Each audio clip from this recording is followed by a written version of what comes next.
आज के टाइम पे हमारे अर्थ के साइंटिस्ट ये कहते हैं कि मार्स पर कभी जीवन हुआ करता था और आज भी हमारे इंसानों की बस्ती को बसाने की कोशिशें मार्स पर की जा रही हैं। पर इसके पीछे का एक रीजन और भी है। ऐसा भी कहा जा रहा है कि आज से 5 बिलियन साल बाद अर्थ पर भी जीवन पूरी तरह से नष्ट हो जाएगा और अर्थ का टेम्परेचर 2000 डिग्री सेल्सियस तक हो जाएगा और हमारे सोलर सिस्टम से हैबिटेबल जोन थोड़ा दूर शिफ्ट हो जाएगा और तब मार्स, यूरोपा और टाइटन रहने लायक बन जाएंगे।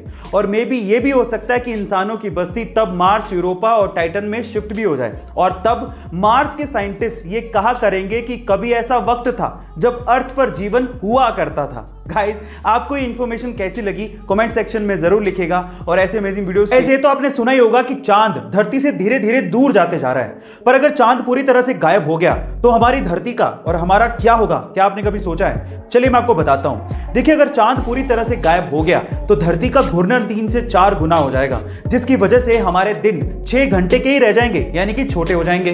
हवाएं 400 किलोमीटर पर आवर के हिसाब से चलेंगी, जिससे पक्षी और इंसेक्ट्स सर्वाइव नहीं कर पाएंगे। इसके अलावा रातें बहुत ज्यादा काली हो जाएंगी और सबसे इंपॉर्टेंट चीज यह है कि धरती अपनी एक्सिस से टिल्ट हो जाएगी, यानी कि हिल जाएगी, जिसकी वजह से एक्सट्रीम वेदर कंडीशंस पैदा हो जाएंगी और उसकी वजह से पूरी तरह से तबाही मच जाएगी और अंततः हम खत्म हो जाएंगे। गाइस, क्या इसके पहले तक ये इंफॉर्मेशन आपको पता थी? और अगर नहीं पता थी तो कमेंट सेक्शन में जरूर लिखिएगा और ऐसे अमेजिंग। टोक्यो ओलंपिक में नीरज चोपड़ा के गोल्ड मेडल जीतने पर 18 साल बाद हमें इंडियन नेशनल एंथम ओलंपिक में सुनने का सौभाग्य प्राप्त हुआ।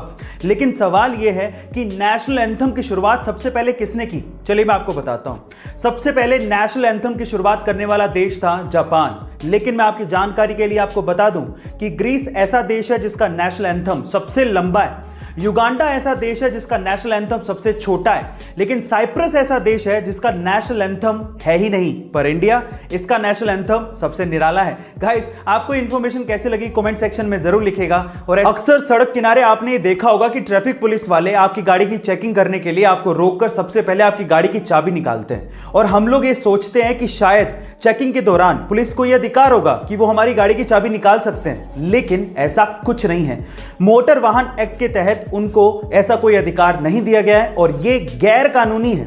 आरटीआई से मिली जानकारी के अनुसार पुलिसकर्मी चाहे किसी भी रैंक का हो, वो आपकी गाड़ी की चाबी नहीं निकाल सकता। हां, वो आपको हाथ दे सकता है और आपको गाड़ी रोकने के लिए कह सकता है और ना रोकने पर आपका चालान काट सकता है, लेकिन वो आपकी गाड़ी की चाबी नहीं निकाल सकता। कौन बनेगा करोड़पति में और गवर्नमेंट एग्जाम्स में बहुत बार आपसे जीके टाइप सवाल पूछे जाते हैं, जैसे कि नंबर 1, अगर आपसे ये पूछ लिया जाए कि इंडिया के ऐसे कौन से स्टेट हैं जो कि पाकिस्तान से सटे हुए हैं, तो आप लोग क्या कहेंगे? देखिए, इसकी एक ट्रिक है और वो है पंगु राज। ये एक शब्द है जो आपको ध्यान रखना है।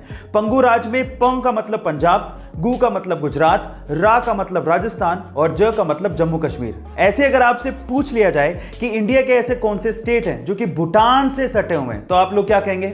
इसकी भी एक ट्रिक है और वो है साब, SAAB। एस मने सिक्किम, ए मने अरुणाचल प्रदेश, ए मने असम और बी मने बंगाल, पश्चिम बंगाल। गाइस, आपको ये ट्रिक्स कैसी लगी कमेंट सेक्शन में जरूर लिखिएगा। टोक्यो ओलंपिक में हमारे साथ साथ हमारे पड़ोसी देशों का क्या हाल रहा, चलिए जान लेते हैं। सबसे पहले हमेशा की तरह चाइना, जिनके खिलाड़ियों ने गजब का परफॉर्म किया।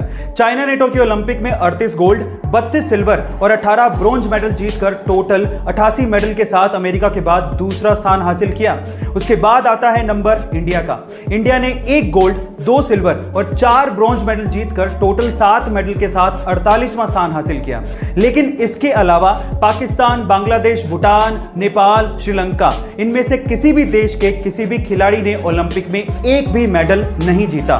पाकिस्तान तो पिछले 30 सालों से एक ब्रोंज मेडल जीतने तक को तरस रहा है। गाइस, आपको इंफॉर्मेशन कैसी लगी कमेंट सेक्शन में। आजकल लोग अपनी सोच और अपने मतलब के हिसाब से सोशल मीडिया पे पोस्ट को शेयर करते हैं। वो लोग सिक्के का दूसरा पहलू देखना ही नहीं चाहते और ना ही दूसरों को दिखाते हैं। कैसे? एक एग्जांपल देता हूं। एक बार एक लड़की ने सोशल मीडिया पे शेयर करते हुए लिखा कि अगर देश की हर बेटी को माँ बाप को संभालने का अधिकार मिल जाए तो देश में एक भी ओल्ड एज होम यानी कि वृद्धाश्रम बचेगा ही नहीं। तो फिर इस सिक्के का दूसरा पहलू दिखाया एक लड़के ने। कमेंट सेक्शन में उसने बड़ी समझदारी से इसका जवाब दिया। उसने कहा कि अगर वही बेटियां ससुराल में जाके सास ससुर को अपना माँ बाप मान लें तो इस देश को तो छोड़िए, इस पूरे विश्व में कहीं भी ओल्ड एज होम रहेगा ही नहीं।